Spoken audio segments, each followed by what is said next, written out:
마태복음 23장 1절로 12절의 말씀 읽어보겠습니다. 마태복음 23장 1절에서 12절의 말씀 한 목소리로 합독하도록 하겠습니다.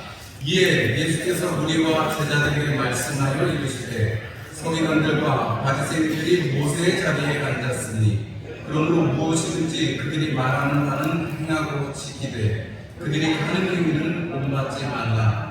그들은 말만 하고 행하지 아니하며 또 무거운 짐을 묶어 사람의 어깨에 질되 자기는 이것을 하는 건가라고도 움직이려 하지 아니하며 그들의 모든 행위를 사람에게 보이고자 하나니 곧 그 경문계를 넓게 하며 보수를 길게 하고 잔치의 윗자리와 회당의 높은 자리와 시장에서 문을 받는 것과 사람에게 낙비라 칭함을 받는 것을 좋아하느니라.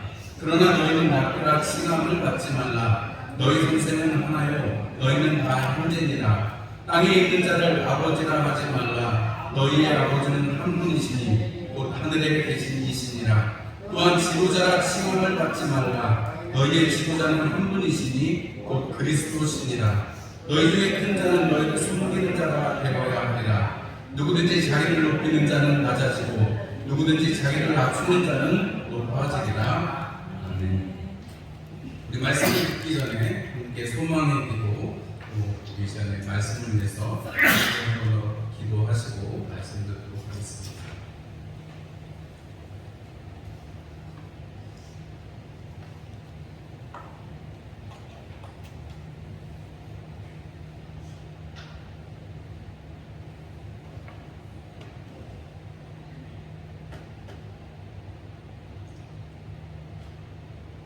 네, 우리 옆에 있는 분들과 인사 나누시겠습니다. 잘 오셨습니다. 우리 멀리 계신 분들하고 손도 흔들어 주시고 눈도 맞추시고 눈 맞은 사람들이 얼마나 좋아요. 그렇죠? 다 눈 맞아가지고 주님 안에서 한 가족이 되어서 이렇게 함께 예배드릴 수 있게 돼서 너무 감사합니다. 오늘은 마태복음 23장 1절에서 12절의 말씀으로 간절한 명령이라는 제목으로 함께 말씀을 나누려고 합니다. 말씀 나누기 앞서서 오늘은 우리 23년도에 상반기가 벌써 끝나가는 마지막 주일이기도 하고 또 마침 6월 25일이어서 또 우리 집사님께서도 기도해 주셨지만 6.25를 통해서 이 나라가 반으로 갈라지고 여전히 우리가 전쟁 중에 있습니다. 전 세계가 한국에서 무슨 일이 났다 그러면 큰일 났다고 생각하는데 이 세계에서 아마 제일 무사태평한 사람들을 뽑으라고 한다면 남한 사람들이 제일 무사태평할 거예요.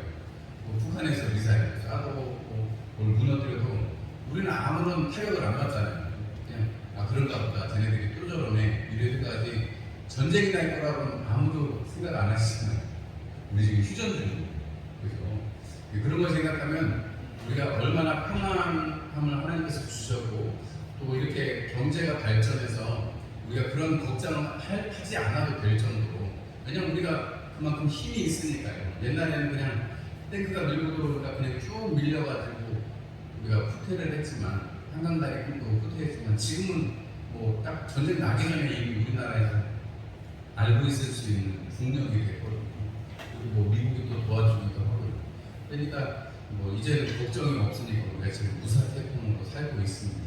이것 또한 하나님께서 지키시고 하나님께서 은혜를 주셨기 때문에 가능한 일이 아닌가 싶습니다. 물론 뭐 미국은 자기네들 이익이 있으니까 하는 거지만 여러분 이렇게 하나님께서 도울 수 있는 손길을 주시고 또 우리 민족에게도 하나님을 섬기면서 교회와 함께 이 민족이 성장했고 부흥했다는 것을 생각하면 우리가 지금 이 시기에도 우리에게 믿는 자들에게 남겨준 하나님의 사명이 분명히 있다는 사실을 꼭 기억해야 되겠습니다. 우리가 이 6.25 이런 날들을 기억하고 기념하는 것은 그것을 통해서 우리가 뭔가 자꾸 생각하려고 하는 거잖아요. 자꾸 기억하려고 하는 거잖아요. 오늘 말씀의 제목이 간절한 명령입니다.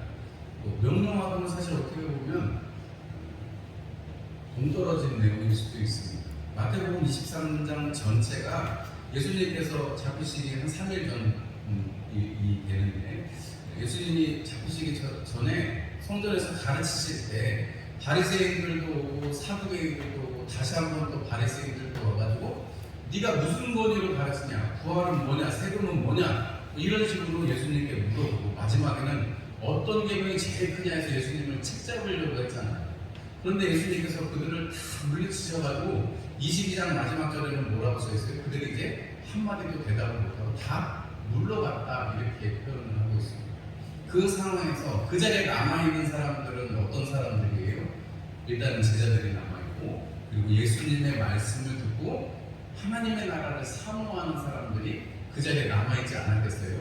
물론 6월절이니까 명절에 올라온 사람들도 있었겠습니다만은 그 자리에 일단 있다는 것은 예수님이 바리새인들이나 서기관들이나 아니면 사두개인들하고 이야기를 할 때 예수님 말씀이 훨씬 옳은 것 같구나. 기존의 서기관들도 잘 가르치긴 했지만 예수라는 갈릴리에서 온 저 선지자 나사렛 예수가 훨씬 더 하나님의 말씀을 능력 있게 증거하는구나 라고 동의가 됐으니까 그 자리에 있었을 거 아니에요. 그렇죠?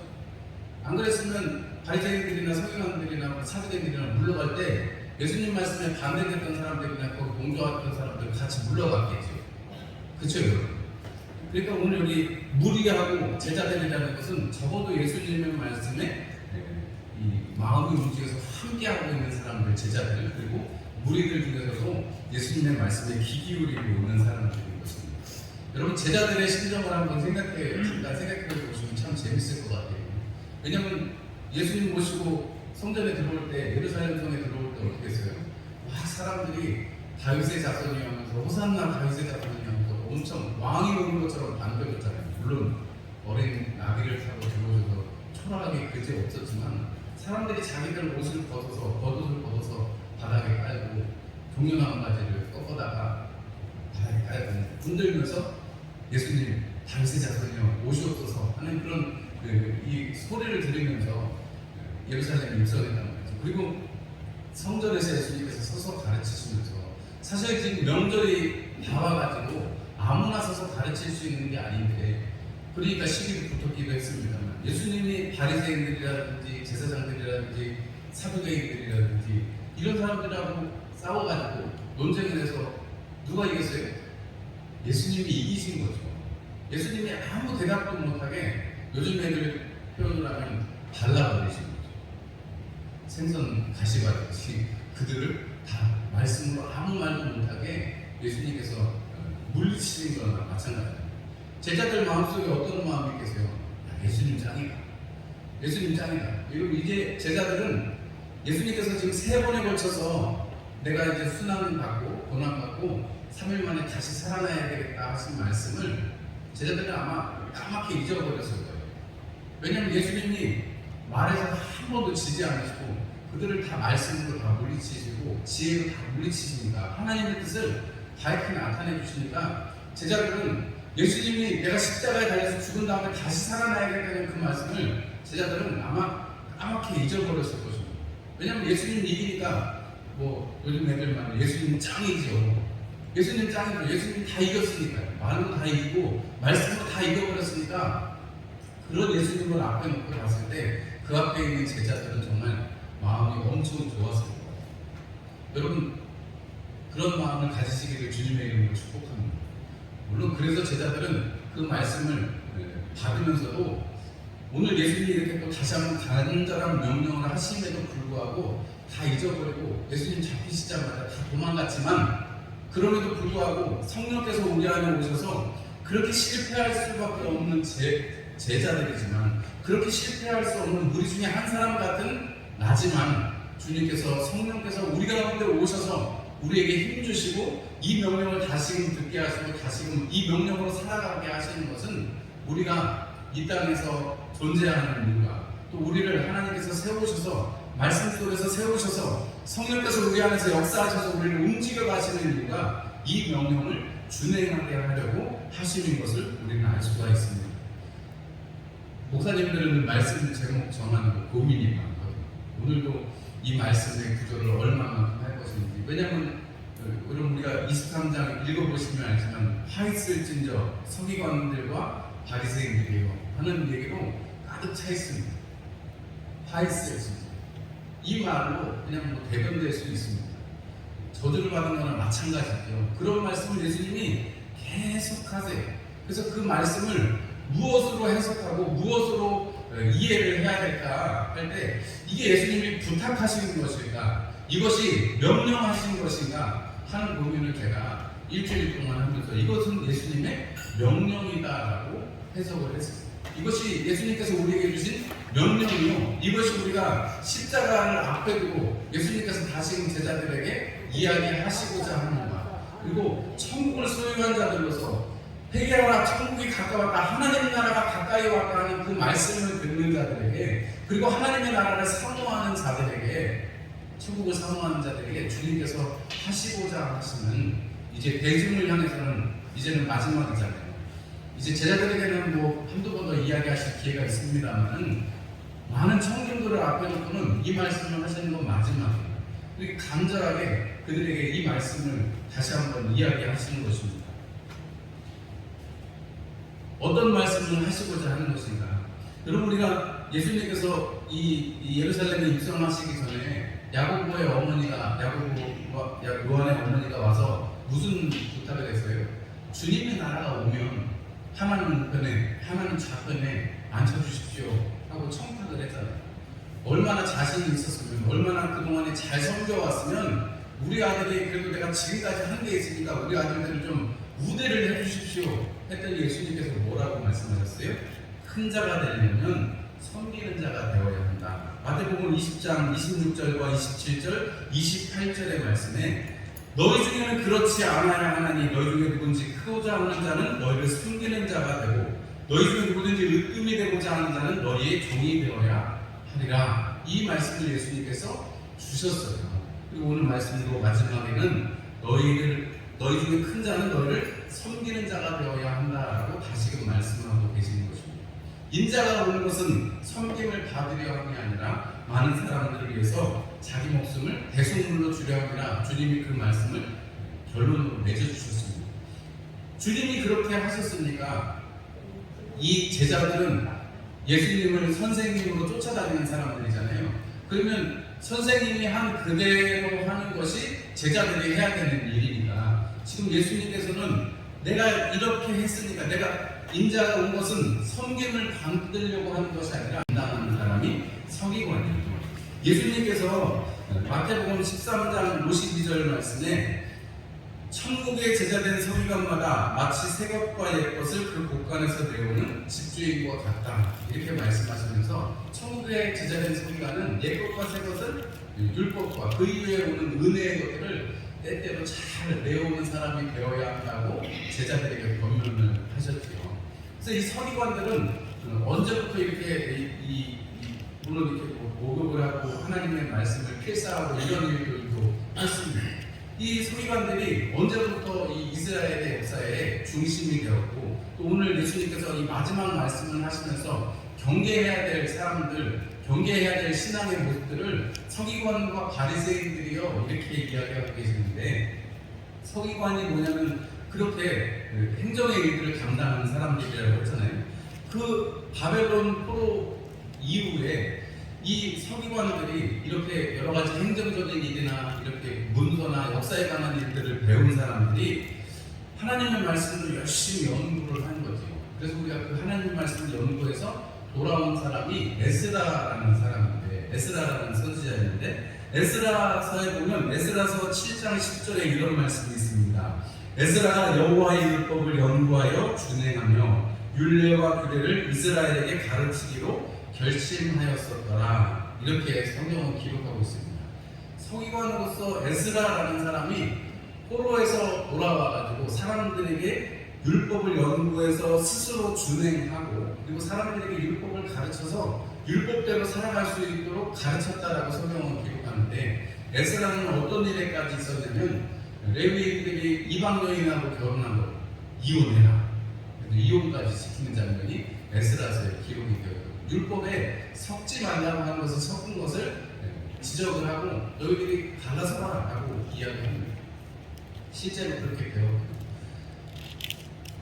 하나님께서 남유다를 멸망시키실 때 솔로몬 성전이 파괴되었습니다. 그리고 그때 지성소도 파괴되었고 그 안에 있던 언약궤는 법궤는 어디를 갔는지 알지 못하는, 뭐 전설에는 뭐 제사장들이 어디에 숨겼다 근데 못 찾았다 그래서 뭐 그거를 모티브로 해서 영화도 나오기도 했습니다만, 하나님의 언약궤가 사라졌습니다.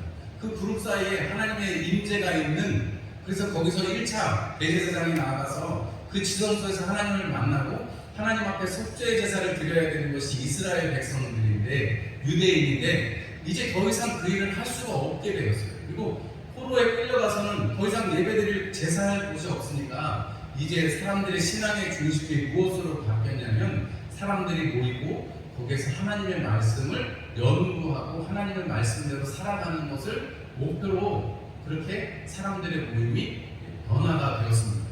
그리고 그 가운데서 중심적인 역할을 하는 것이 바로 이렇게 행정을 담당하고 하나님의 성경을 쓰거나 해석했던 서기관들이 그 일의 중심이 되었던 것이죠. 그리고 그 서기관들이 돌아와서 에스라처럼 그런 역할들을 했고, 그런 것이 종교적인 운동으로 세워진 것이 바리새 운동이고, 그리고 그렇게 세워진 사람들을 바리새인이라 이렇게 부르는 거예요. 그러니까 예수님께서 지금 서기관들과 바리새인들이여 라고 했을 때는 하나님의 말씀을 맡고 하나님의 말씀을 가르치고 하나님의 말씀대로 살아간다라고 입으로 말하고 있는 사람들에게 이야기하는 것이고, 지금 적어도 그 대표되는 제사장들이라든지 바리새인들이라든지 사두개인들하고 이야기하면서 적어도 너희들이 반대되는 걸 들었지 않니? 하나님의 말씀이 어떤 것이고 하나님께서 하시고자 하는 말씀이 어떤 것인지를 들은 너희들은 바리새인과 서기관들이라고 대비되는 사람들하고는 반대되는 삶을 살아야 된다. 반대된다는 표현은 좀 너무 넘어선 것 같고요. 오늘 주님이 말씀하시는 것처럼 그들이 말하는 바는 행하고 지키되 그들의 행위는 본받지 말아라 하는 것으로 23장에 어떻게 보면 전제를 깔고 계신 것입니다. 그것이 간절한 명령이라고 여러분들에게 오늘 말씀드리는 거예요. 그들이 말하고 그들이 지키고자 하는 것은 지켜야 되지만 그들이 행하는 것은 본받지 말아라 라고 말씀하시는데, 뭐 일곱 가지 이렇게 뭐 나눠서 보면 8가지 되고 하는데, 이렇게 두 번에 나눠서 그건 이제 또 살펴보기로 하고, 오늘 12절까지의 말씀에서 보면 주님께서 너희들이 그 말하고 그 행하고 가르치는 대로 너희들이 행하고 살아라 하는 이야기를 하시면서 너희들이 섬기는 자가 되어야 한다라고 하는 그 말씀을 우리가 중심에 두고 한번 오늘 먼저 이 바리새인과 서기관들이 하고 있는 이 모습을 보면, 오늘 여기 보니까 모세의 자리에 앉았다라고 말씀하고 있습니다. 모세의 자리가 뭐냐면 권위 있는 지도자, 그리고 모세가 누구예요? 율법을 대표하는 사람이잖아요. 율법을 대표하는 사람으로서 율법을 가르치는 자리에 있는 것을 이야기를 합니다. 모세의 자리에 앉아서 여러분 가르치고 사람들에게 보여줍니다. 오늘 거기 보니까 이렇게 말합니다. 말만 하는데 행하지 않고, 그리고 4절에 짐을 묶어서 사람들의 어깨에 쥐어주지만 자기 본인은 한 손가락도 움직이지 않고, 높은 자리에 앉아있고, 그리고 경문띠를 넓게 하고 옷수를 길게 하고 사람들에게 랍비라 칭함을 받는 것을 좋아하고, 이렇게 이야기를 하고 있습니다. 여러분, 이것이 서기관과 바리새인들이 하고 있는 행동이라는 거예요. 모세의 자리에 앉아서 자기들이 정말로 보이고자 하고 존경받기를 좋아하고, 여러분 보이고자 하는데 하나님께 순종하는 의미에서 보이는 것이 아니라 그들이 스스로를 높이고 스스로 만족을 얻기 위해서 이렇게 이야기하는 것입니다. 여러분, 경문이라는 것이 뭐냐면 가슴에 이 왼쪽에 상반부라든지 왼쪽 손목이라든지 이마라든지 가죽끈으로 이렇게 조그만 상자를 매달아가지고 거기 하나님의 말씀이 들어있고 그것을 이렇게 매달아서 하나님의 말씀을 늘 생각하라고 하나님이 명령하신 것입니다. 옷술이라는 것은 외토의 가장자리에 이게 달아가지고 그것도 이제 그런 의미가 있는 것이거든요. 그런데 점점 더 길어져서 땅바닥에 끌릴 때까지 그랬다는 역사의 이야기가 있는 것을 보면, 이렇게 보여지는 것을 통해서 바리새인과 서기관들이 하나님의 말씀대로 해야지 하면서 여러분 이렇게 매달고, 여기 지금도 이스라엘에 가면 통곡예배에 가면 한쪽에 그런 사람들이 있습니다. 이렇게 상자를 머리를 이렇게 꼬아가지고 여기 끝에다가 조그만 상자 매단 사람들이 지금도 있어요. 지금. 그리고 그런 사람들이 살고 있습니다.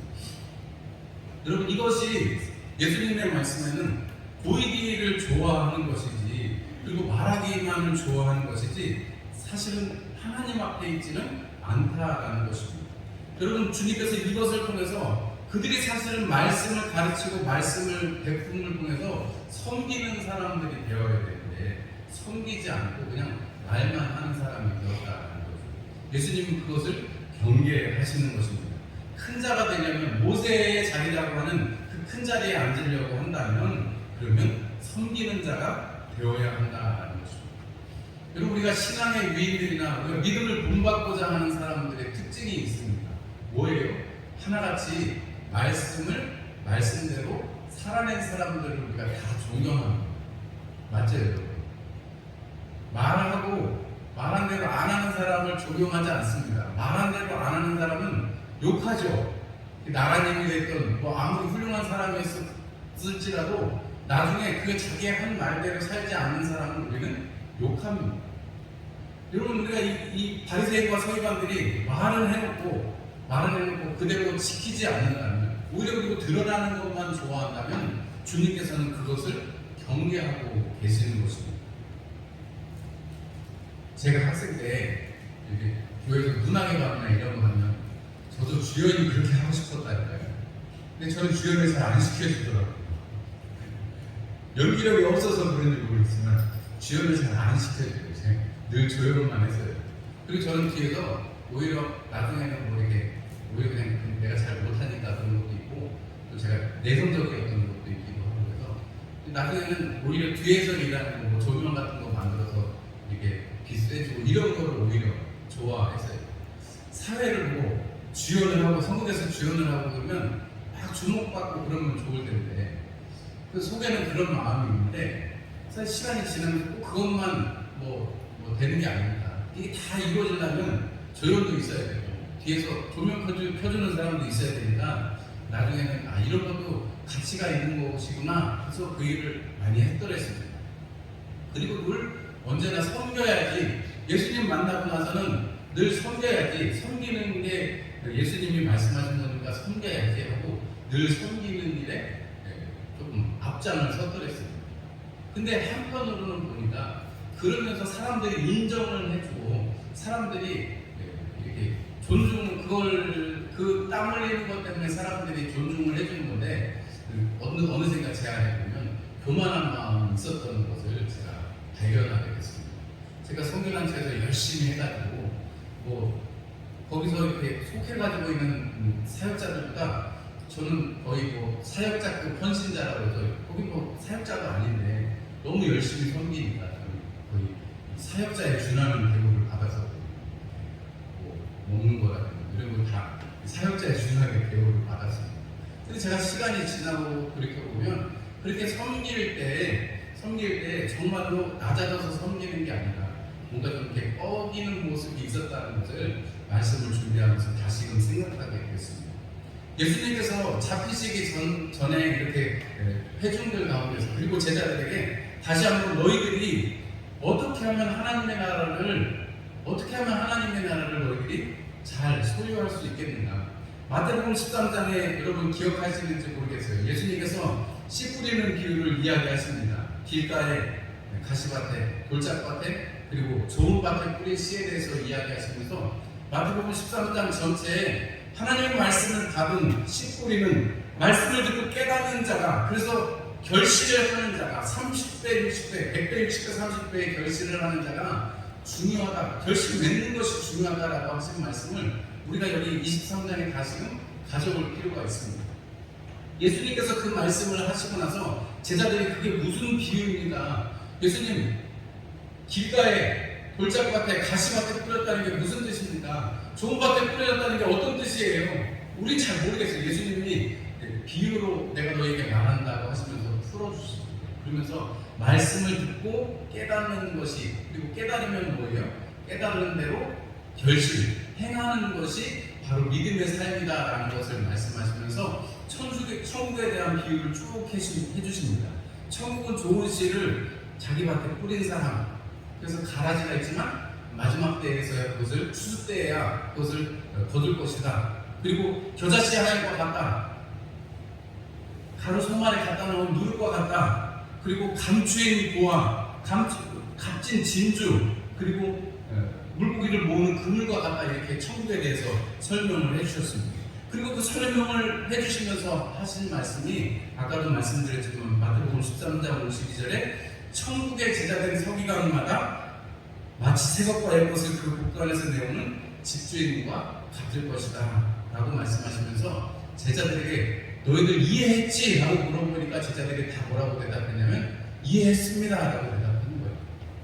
그런데 여러분, 마태복음 23장에 와서 예수님이 이렇게 다시 한번 서기관들에 대해서 이야기하시면서 그러면 너희들이 서기관처럼 돼야 된다라고 예수님이 13장에서 말씀하셨는데, 이제 23장에 와서 파리새인저 서기관과 바리새인들이 얘기할 때 여러분 그 마음속에, 제자들의 마음속에, 또 혹은 지금 말씀을 듣는 여러분 안에 이루어진 하나님의 나라가, 그리고 여러분들에게 이제 그 말씀을 맡아서 그 말씀을 잘 관리하고 지키고 살아가는 서기관이 되고 바리새인이 되기를 소망하는 그러한 예수님의 그 심정 가운데 그 하나님의 열심을 가지고 가기를 소망하는 주님이 여러분 우리에게 다시금 하시는 명령은 어떤 것일까를 생각을 해본다면 뭐 다른 말 길게 할 필요 없이 여러분 우리가 섬기는 자가 되어야 한다라는 것입니다.